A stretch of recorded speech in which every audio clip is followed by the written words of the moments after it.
Anidia sedang menikmati coklat panasnya di balkon kamarnya. Telepon Anidia berdering. Dia melihat Alvano yang menghubunginya. "Baby, aku sangat merindukanmu," ucap Alvano manja di seberang sana. "Ya, aku juga merindukanmu. Cepatlah kembali," ucap Anidia lembut. "Aku akan segera kembali, baby. Kamu lagi di mana?" Sebenarnya Alvano sudah tahu semua yang terjadi di mansion. Tapi dia ingin melihat Anidia apa dia akan mengatakannya. "Aku di balkon, sedang menikmati coklat panas dan cemilan." Alvano tidak bertanya lebih lagi. Dia akan segera kembali untuk memberi pelajaran terhadap wanita itu. Setelah bercerita dengan Alvano, Anidia sudah mengantuk. Dia langsung merebahkan tubuhnya di ranjang. Sementara di luar gerbang, seseorang sedang menyamar untuk masuk ke dalam mansion. Natasha sedang mengelabui para penjaga. "Fiona, campur obat tidur ke dalam minuman mereka," perintah Natasha. Fiona melaksanakan tugasnya dengan baik.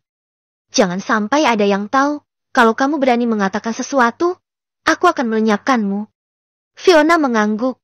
Sebenarnya dia sudah memiliki rencana untuk menghancurkan Natasha. "Kalian berdua akan ditendang dari sini. Aku yang akan menjadi Nyonya Argantara," gumam Fiona. Sementara Dias Alvano sedang bersiap-siap untuk terbang ke negaranya. "Siapkan semuanya. Kita akan segera pulang." Mereka langsung menuju pesawat pribadi Alvano. Alvano tidak sabar untuk menemui kekasih kecilnya itu. Sementara para penjaga sudah tidak sadarkan diri, Natasha membeli obat tidur dengan dosis tinggi. Tidak beberapa menit mereka langsung terkapar. "Ingat, jangan pernah mengatakan siapa yang menyuruhmu," ucap Fiona pada orang suruhan Natasha, sedangkan Natasha tidak menampakkan dirinya. Malam sudah larut, mereka langsung melaksanakan tugasnya. Laki-laki tadi sudah ada di dalam mansion sejak sejam yang lalu. Natasha menyuruhnya untuk menunggu. Dia ingin saat Anidia teriak-teriak tidak ada yang mendengarnya. Sementara para penjaga di depan sudah sadar. "Kenapa aku bisa ketiduran?" ucap salah satu para pengawalnya. Para pengawal sudah bangun semua. Mereka langsung berkeliling melihat apa yang terjadi. "Kenapa kita semua bisa tertidur pulas barengan?" "Gak tahu. Mungkin kebetulan aja. Yang penting semua sudah aman. Tidak ada yang terjadi." Samuel sedang bersama Jordan di belakang halaman. Mereka tidak tahu apa yang terjadi di depan sana. Ceklek. Pintu kamar Anidia terbuka. Laki-laki yang tadi langsung melangkah mendekati Anidia. Anidia tersentak kaget saat seseorang membekap mulutnya menggunakan sapu tangan. Samar-samar Anidia melihat wajah laki-laki itu. Laki-laki tersebut langsung tersenyum saat rencananya sudah berhasil. Pintu kamar Anidia terbuka. Masuklah Fiona ke dalam sana. Laki-laki tadi langsung melakukan aksinya. Fiona hanya mereka apa yang akan terjadi. Sementara di dalam perjalanan Alvano sedang menuju mansionnya. Dia menyuruh petir untuk mengebut. Dia sudah tidak sabar menemui kekasihnya. Baru 2 hari tidak bertemu Alvano sudah sangat merindukan Anidia. Tak lama mobil mereka sudah tiba di depan mansion. Alvano segera melangkah menuju kamar yang Anidia tempati. Sementara Anidia saat ini sudah naked. Saat mereka ingin melakukan aksi bejatnya, tiba-tiba pintu kamar Anidia terbuka. Ceklek.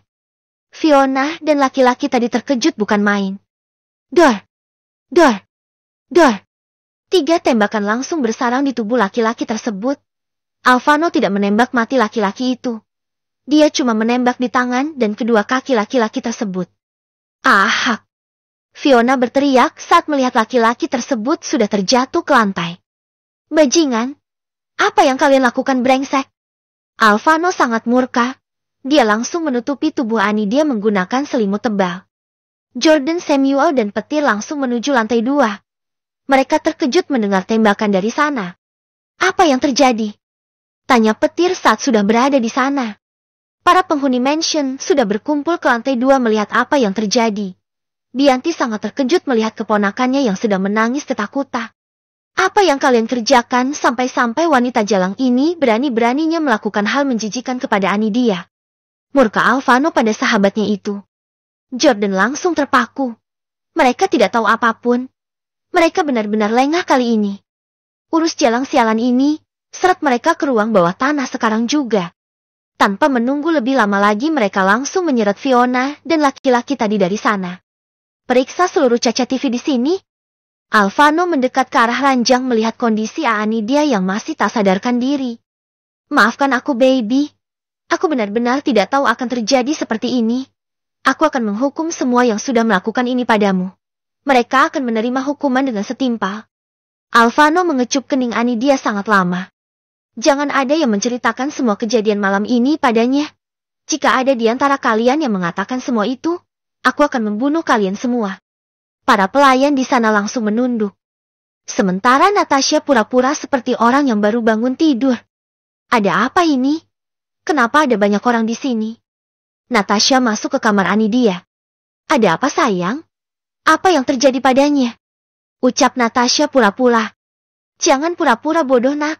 Aku tahu kamu juga terlibat. Natasha terkejut. Bukan karena Alvano tahu kebusukannya. Tapi kenapa Alvano langsung menuduhnya? Sayang, aku gak mungkin lakuin itu semua.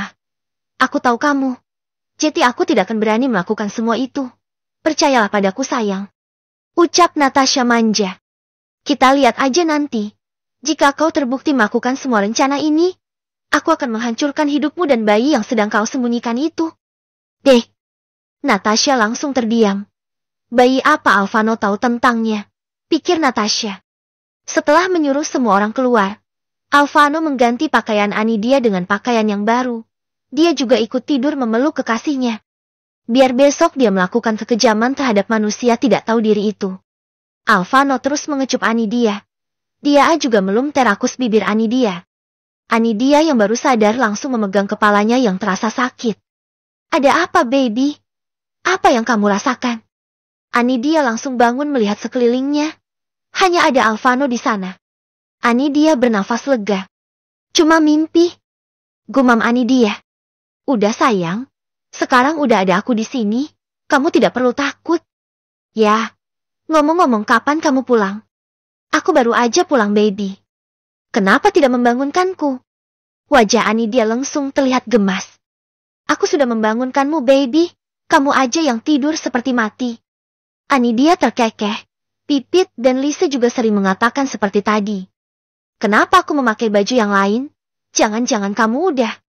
Emangnya kamu mau? Goda Alvano. Jawab aku, Al. Apa kamu yang menggantikan pakaianku? Ya, pakaian yang tadi terlihat sangat seksi. Bohong, Alvano. Perasaan sama aja. Tadi aku juga pakai piyami kayak gini. Beda, sayang. Tadi itu kamu seperti sedang menggodaku. Makanya aku menggantikannya. Akhirnya Anidia percaya dengan omongan Alvano. Mereka langsung melanjutkan aksi yang tadi sempat tertunda. Sementara di luar, Natasha juga sudah dikurung di ruang bawah tanah bersama Fiona, meski belum menemukan bukti kalau Natasha terlibat. Tapi Alvano yakin kalau Natasha juga terlibat. Semua CCTV tidak berfungsi. Mereka pasti sudah merencanakan semua ini dengan matang. Ucap Jordan. Mereka sedang berada di ruang CCTV. Petir langsung melakukan tugasnya seperti biasa. Mereka bermain dengan orang yang salah. Ucap Samuel. Mereka bukan orang sembarangan. Mereka bisa memulihkan data yang sudah dihapus. Tak lama mereka sudah berhasil melakukan tugasnya. Akhirnya selesai juga. Ucap Petir. Pasti kali ini tidak ada yang akan selamat. Ucap Jordan. 50. Hukuman dari Alvano. Pagi-pagi sekali Anidia sudah bangun diikuti oleh Alvano. Mereka berdua sedang mandi bersama tanpa melakukan apapun. Tak lama Anidia sudah selesai memakai pakaiannya. Alvano juga membantu mengeringkan rambut indah kekasihnya itu. Kamu terlihat sangat cantik, baby. Bisik Alvano tepat di telinga Anidia. Emang dari dulu aku cantik. Kamu aja yang baru sekarang mengetahuinya. Jawab Anidia santai. Ya. Aku akui kamu memang tercantik, baby. Makanya aku tergila-gila padamu. Alvano terus mengecup pipi dan bibir Anidia. Udah, Al. Aku mau ke kampus. Hari ini kita ada kelas pertama. Anidia langsung bangun menggandeng tangan Alvano. Apa kamu tidak ke kantor? Anidia melihat pakaian Alvano. Pria tampan itu masih menggunakan pakaian santainya. Aku lagi malas, baby. Jadi hari ini aku agak kesiangan ke kantornya. Padahal Alvano masih ada urusan lain yang lebih penting daripada ke kantor. Ayo kita sarapan dulu. Alvano langsung membawa Anidia ke ruang makan. Di sana sudah ada Bianti yang berdiri dengan wajah yang terlihat sedih. Ada apa, Bibi? Anidia langsung mendekati Bianti yang terlihat sedih. Alvano yang melihat itu segera merangkul pundak Anidia. Kita sarapan dulu, baby. Ucap Alvano lembut. Aku mau tahu kenapa Bianti menangis. Anidia masih tetap penasaran. Gak ada apa-apa, baby. Kamu makan dulu nanti baru bicara lagi. Anidia menurut. Dia langsung menuju meja makan. Hari ini aku sarapan dikit aja ya. Aku lagi gak nafsu makan. Anidia mengambil roti panggang memasukkan ke dalam mulutnya. Apa kamu akan mengantarku? Ya, baby. Aku yang akan selalu mengantarmu. Ucap Alvano langsung mengecup bibir Anidia. Anidia melihat sekelilingnya. Kemana sahabat kamu itu? Bisik Anidia. Udah pergi. Bohong Alvano. Anidia juga dari tadi tidak melihat keberadaan Fiona. Pelayan kamu yang itu kemana? Tanya Anidia penasaran. Siapa sayang? Fiona, keponakan Bianti. Pulang kampung. Jawab Alvano singkat. Anidia hanya mengangguk. Mereka melanjutkan sarapannya. Alvano terus mengecup Anidia. Dia benar-benar sangat marah saat mengingat kejadian semalam. Tidak ada yang boleh menyakiti kamu, baby. Aku akan selalu menjagamu. Batin Alvano. Alvano dan Anidia berangkat menggunakan mobil mewahnya. Anidia sangat bahagia hidup bersama Alvano. Alvano memanjakan Anidia seperti seorang suami. Dia membeli apapun untuk Anidia, meski Anidia selalu menolak. Hati-hati, nanti setelah selesai aku akan menjemputmu. Jangan kemana-kemana. Cup. Alvano terus mengecup seluruh wajah Anidia. Siapapun yang melihat Anidia saat ini pasti akan merasa iri. Aku masuk dulu. Anidia turun dari mobil Alvano berlari ke dalam kampus. Anidia tunggu. Suara panggilan dari belakangnya membuat langkah Anidia terhenti. Kamu harus ikut aku sekarang. Sisil langsung menarik tangan Anidia. Aku gak mau, Sil. Kamu mau bawa aku kemana sih? Anidia melepaskan tangannya dari Sisil. Kamu tahu, gara-gara kamu hidup keluarga aku jadi berantakan. Ucap marah Sisil. Maksud kamu? Anidia benar-benar tidak paham dengan maksud Sisil. Mama udah bilang Anidia, kamu harus menikah dengan orang yang sudah ayah kamu tentukan. Kamu kenapa sih gak nurut aja? Ini hidup aku, Sisil. Aku berhak menentukan siapa yang akan menjadi suami aku. Anidia langsung pergi dari sana diikuti oleh Samuel yang memakai masker dan topi di wajahnya. Alvano tidak mau Anidia tidak nyaman dengan keberadaan anak buahnya. Makanya dia menyuruh bawahannya menyamar agar Anidia tidak mengetahuinya. Anidia, teriak Pipit. Anidia langsung menuju ke tempat duduknya. Kenapa? Apa terjadi sesuatu padamu? Tanya Lisa. Anidia menceritakan tentang tadi di depan. Dan tentang perjodohan yang kemarin mereka bicarakan. Kamu jangan dengar omongan Sisil. Dia pasti ingin menjodohkanmu dengan kakek-kakek yang udah memiliki 4 istri. Ucap Pipit diikuti oleh tawa Lisa dan Anidia. Apa kamu sudah menceritakan pada Alvano? Tanya Lisa. Anidia menggeleng. Coba kamu cerita sama Alvano. Siapa tahu dia memiliki solusi. Solusi? Kamu kayak nggak tahu dia aja. Ya juga sih. Dia pasti akan marah-marah. Tak lama dosen mereka masuk. Sementara di mansion, Alvano baru pulang. Di sana Bianti sudah menunggu Alvano sedari tadi. Tuan. Alvano tidak pernah mendengar Bianti memanggilnya dengan sebutan Tuan. Alvano menghentikan langkahnya, menoleh ke arah Bianti. Jangan bunuh dia, Tuan. Tuan bisa menghukumnya, tapi jangan sampai dia mati. Ucap Bianti dengan wajah yang sudah pucat. Sebenarnya dia tidak berani mengatakan itu semua. Karena kesalahan yang diperbuat oleh keponakannya itu. Bibi tenang aja, aku tidak akan membunuhnya. Tapi aku akan memberi hukuman yang pantas untuk seorang yang sudah sangat melukai kekasihku. Alvano segera menuju ruang bawah tanah. Di sana sudah ada Petir dan Jordan. Alvano menyuruh mereka untuk menutup pintu ruang bawah tanah. Dia tidak ingin Bianti melihat semua itu. Alvano sudah melihat rekaman CCTV yang tadi Petir perlihatkan. Aku mohon lepasin aku. Aku gak ikut-ikut En. Ucap Natasha. Bohong. Dia yang menyuruh kita melakukan itu semua. Ucap Fiona. Diam kamu. Bentak Natasha. Suruh mereka membawa anak itu kemari. Ucap Alvano. Natasha langsung terbelalak.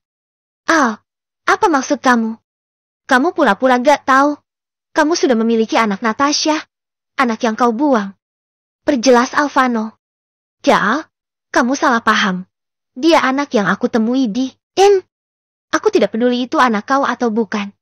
Aku akan memberi kalian pelajaran yang paling menarik. Al, ingat aku ini kekasihmu.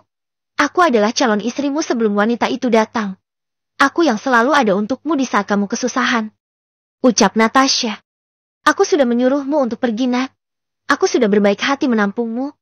Aku tidak mengatakan apapun saat kau melakukan kesalahan.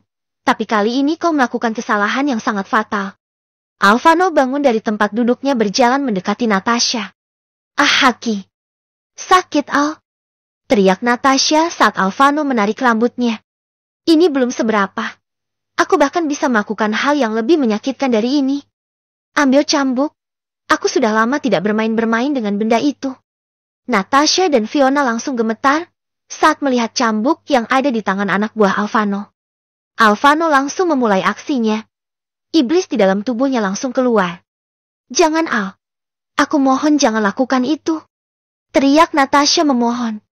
Alvano sudah tidak mendengar suara Natasha. Dia langsung mencambuk keras mereka berdua. Sedangkan laki-laki yang sudah cacat itu sudah ada hukuman yang lebih menyakitkan daripada mereka berdua. Natasha dan Fiona sudah tak sadarkan diri. Tinggal laki-laki yang semalam hendak melekehkan Anidia yang masih menunduk ketakutan. Alvano mengambil pisau yang berada di ruangan itu. Pisau yang sering dia pakai untuk melakukan penyiksaan. Ah, Kak. Tuan, tolong lepasin saya. Saya hanya menjalankan perintah saja. Ya, aku tahu itu. Aku juga sedang bermain-main dengan kegiatan yang sudah lama aku tinggalkan. Alvano kembali menyiksa laki-laki yang sudah dipenuhi luka di seluruh tubuhnya. Buang bangkainya ke kandang lain. Ucap Alvano. Oke, siap Breta. Ucap petir semangat. Gimana dengan mereka berdua? Ucap Jordan. Buang mereka ke klub malam yang ada di Ketenia. Jangan biarkan mereka lolos. Apa sebelum membawanya, kita bisa bermain-bermain sebentar. Petir sudah kembali seperti dulu lagi. Terserah, apapun yang ingin kau lakukan. Alvano langsung keluar dari sana. Hey bro, lo gak minat nih? Teriak petir pada Jordan yang mengikuti langkah Alvano. Gak, lo aja. Jordan langsung keluar dari sana. Gue juga jadi malas bukan selera gue banget. Hey kalian. Tunjuk petir pada penjaga yang ada di sana. Kalian boleh berpesta sepuasnya. Ucap petir, para pengawal yang ada di sana langsung bersorak gembira. Akhirnya mereka melepaskan tembakan juga. Ke-51. Kebohongan Tiamor.